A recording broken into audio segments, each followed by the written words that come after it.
What kind of person do I hope to become? I imagine a future self who is brave enough to chase the horizon, disciplined enough to face every storm, and compassionate enough to never forget where I came from. A marino who is not just skilled in navigation, but guided by purpose, someone who understands that every journey is not only across oceans, but also within the heart.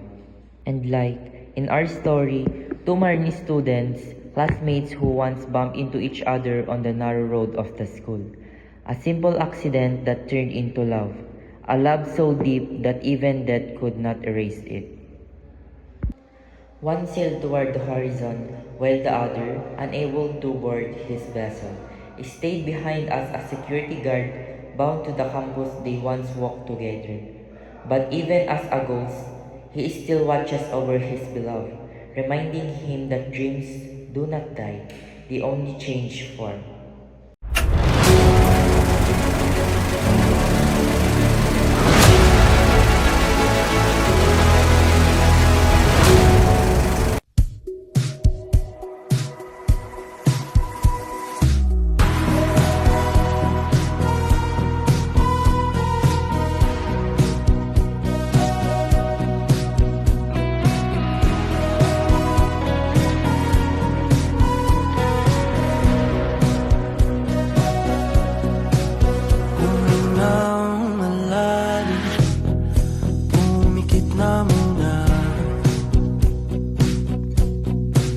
At baka sakaling namamalik mata lang. Ba't nababahala? Di ba't ako'y mag-isa? Kala ko'y payapa, boses mo'y tumatawag pa.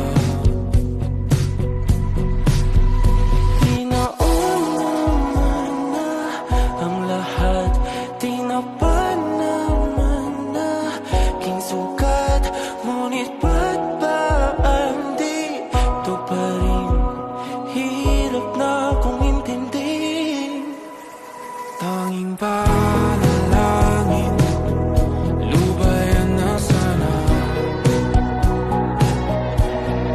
Dahil sa bawat tingin, mukha mo'y nakikita. Kahit saan man mapunta ay anino mo'y kumakapit sa'king kamay. Ako ay nililibing ng buhay pa. Hindi na makalaya, tinatalo mo ko bawat gabi.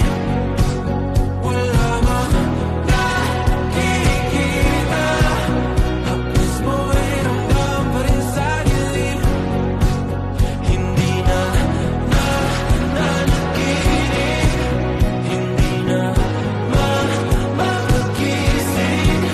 Pasindi na lang ilaw, minumulton ako ng damdamin ko, ng damdamin ko.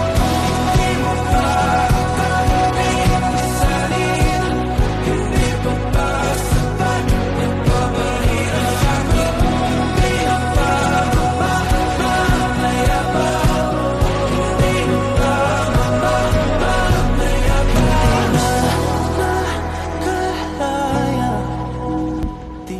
This is not just a love story, it is a story about futures, about choices, paths, and the people we are becoming. In the book Futures Thinking, we learn that our future is not fixed.